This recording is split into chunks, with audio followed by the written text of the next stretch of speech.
வணக்கம் மக்களே, சற்றுமுன் கிடைத்த மிக முக்கிய தகவல் ஒன்றை பார்க்க போகிறோம். இந்த இடத்தில் கொஞ்சம் சிக்கல், திடீர் பின்னடைவு, இந்த ஒரு தகவலை பற்றி தான் நாம் பார்க்க போகிறோம். தகவலை பார்ப்பதற்கு முன்னதாக நீங்கள் நம்மளுடைய சேனலுக்கு புதிய பார்வையாளர்களாக இருந்தீர்கள் என்றால் மறக்காமல் நம்மளுடைய சேனலை சப்ஸ்கிரைப் செய்து வைத்துக் கொள்ளுங்கள் மக்களே. தற்சமயம் வரைக்கும் பெரும் விதத்தில் இருக்கக்கூடிய திராவிட முன்னேற்ற கழகம் என்னதான் பார்த்திங்கன்னா பெரும் விதத்தில் பிரச்சாரம் விளம்பரம் அப்படி இப்படி என்ற கட்சியின் பார்த்திங்கன்னா ஆளுகின்ற தமிழகத்திலேயே நாங்கள் அதை செஞ்சுருக்கோம், இதை செஞ்சுருக்கோம், இதை பண்ணியிருக்கோம், இதை பண்ண போகிறோம், இதெல்லாம் பண்ண போகிறோம் அப்படி இப்படின்னு வாக்குறுதிகளை கொடுத்துட்டு ஒரு பக்கம் பிரச்சாரத்தை எல்லாம் முடிச்சுட்டு தீவிரமாக இருந்திருந்தாலும் கூட அவர்களுக்கு எல்லா இடத்துலையுமே வெற்றி கிடைச்சிருமான்னு கேட்டிங்கன்னா வாய்ப்பு என்பது மிகவும் குறைவு தான். ஒரு சில இடங்களில் பார்த்திங்கன்னா பின்னணிவு ஏற்படலாங்க, எல்லா இடத்துலையும் வெற்றி பெற்றலாம். ஒரு சில இடங்களில் எல்லாருமே எல்லா இடத்துலையும் பார்த்திங்கன்னா ராஜா ஆகிட முடியாது.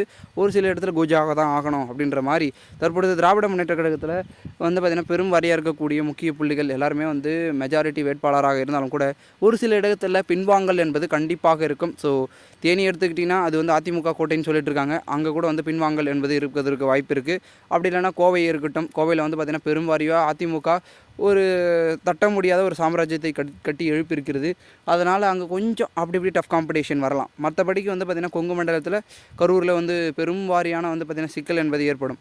மற்றபடிக்கு ஆல் ஓவராக பார்த்திங்கன்னா மற்ற இடத்துல வெற்றி பெற்றலாம். ஏன்னா பிரசாந்த் கிஷோர் இருக்காருங்க, அவர் ஒருத்தரே போதும் திமுகவை ஹை லெவலில் பார்த்திங்கன்னா எடுத்துகிட்டு போயிடுவார் அப்படி இப்படின்னு திமுகவில் இருக்கிறவங்களே அப்படி இப்படி சொல்கிறாங்க. ஓகே இருக்கலாம், ஆனால் அவரை வைத்து எவ்வளோ தேர்தலை சந்திப்பார்கள்?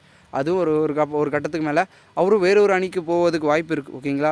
ஸோ என்ன வேணால் நடக்கலாம், எப்படி வேணால் நடக்கலாம். கண்டிப்பாக இந்த ஒரு தேர்தல் இன்று வாக்குப்பதிவு மிக சிறப்பாக தரமாக பார்த்திங்கன்னா பொதுமக்கள் ஒரு பக்கம் செய்து கொண்டிருக்கும் சூழலில் அடுத்தடுத்து என்ன நடக்கப் போகிறது என்ற ஒரு எதிர்பார்ப்பும் ஒரு பக்கம் முட்டி மோதி கொண்டிருக்கிறது. காரணம் என்னவென்றால் இரு கட்சிகளும் போட்டாப்பட்டியை போட்டுக்கொண்டு நான் இந்த தொகுதியை வெல்வேன், நீ இந்த தொகுதியை வெல்வீர்களா, நாங்கள் இதை செய்திருக்கணும், நாங்கள் அதை செய்திருக்கணும் என்று பிரச்சாரத்திலேயோ விமர்சனங்களையோ மோதி கொண்டிருக்கும் சூழலில் அடுத்து என்ன நடக்கப் போகிறது என்று தெரியாமல் இருக்கிறது. மொந்தப்போவது யார், பின்னுக்கு தள்ளப்போவது யார்கள் என்ற ஒரு சிக்கலும் ஒரு பின்னடைவுகளும் தொடர்ந்து இருந்து கொண்டிருக்கும் சூழலில் அடுத்தடுத்து என்ன நடக்கிறது என்பதை பொறுத்திருந்து பார்க்கலாம். மேலும் இதுபோன்று நீங்கள் அரசியல் சார்ந்த தகவல்களை நீங்கள் தெரிந்து கொள்ளுங்கள்.